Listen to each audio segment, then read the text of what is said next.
So there's the fluorescent light. We'll plug in the LED. Oh my gosh.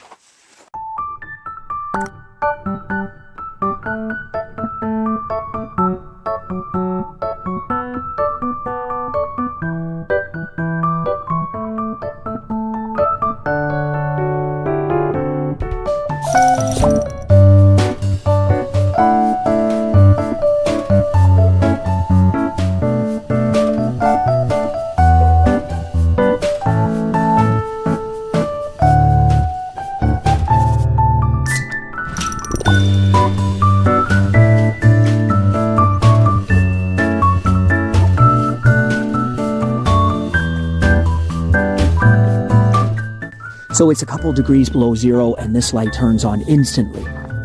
So it lights up this shelter really, really well. This is a portable garage or a carport, and there is no hard wiring in here. So I just installed a cord onto the light fixture, and then I just plug it into an extension cord that comes from the house.